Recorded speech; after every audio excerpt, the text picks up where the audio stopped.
जय हिंद दोस्तों।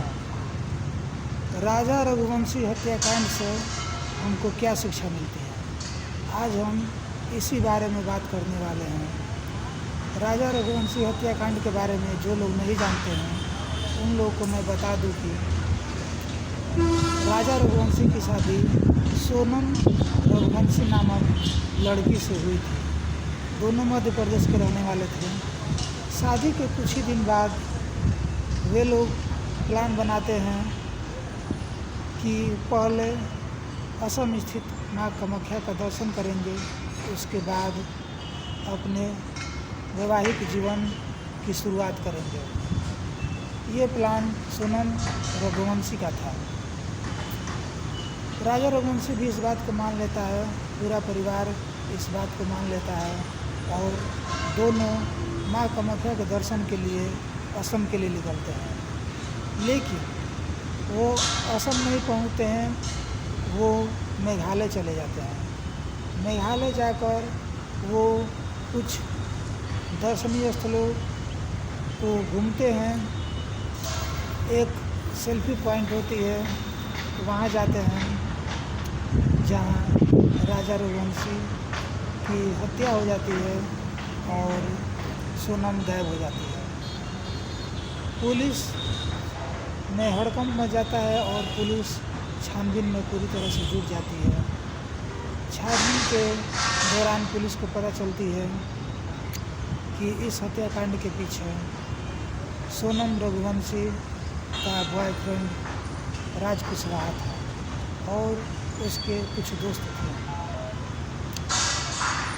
कुछ दिन बाद राज कुशवाहा और उसके दोस्त पकड़े जाते हैं। उसके दूसरे दिन ही सोनम रघुवंशी भी यूपी के गाजीपुर इलाके के एक ढाबा से बदहवास हालत में बरामद होती है। इसके बाद पूछताछ का सिलसिला चालू होता है। पूछताछ के दौरान पता चलता है कि सोनम रघुवंशी और राज कुशवाहा दोनों ने मिलकर अपने दोस्तों द्वारा राजा रघुवंशी की हत्या करवाई है। और पूछताछ में ये भी पता चलता है कि सोनम रघुवंशी की शादी उसकी मर्जी के खिलाफ हुई थी। तो इस कहानी से हमको यही शिक्षा मिलती है कि अगर आप कहीं लड़की देखने जा रहे हैं तो उस लड़की से और कुछ पूछे या ना पूछे, लेकिन सबसे पहले ये बात ज़रूर पूछनी चाहिए कि उसकी शादी उसकी मर्ज़ी से हो रही है या नहीं। उसका कोई बॉयफ्रेंड तो नहीं है, क्या वो अपने बॉयफ्रेंड से शादी करना चाहती है या नहीं। अगर उसका बॉयफ्रेंड है, अगर वो अपनी मर्ज़ी से शादी नहीं कर रही है, अगर परिवार वालों के दबाव में वो शादी कर रही है, तो उस लड़की से शादी बिल्कुल भी ना करें। अगर आपके घर में कोई बेटी है, कोई लड़की है, तो उससे भी कन्फर्म कर ले, पूछ ले कि बेटी तुम्हारा कोई बॉयफ्रेंड तो नहीं है, क्या तुम हमारी मर्ज़ी से शादी कर रही हो, क्या तुम इस शादी से खुश हो ना।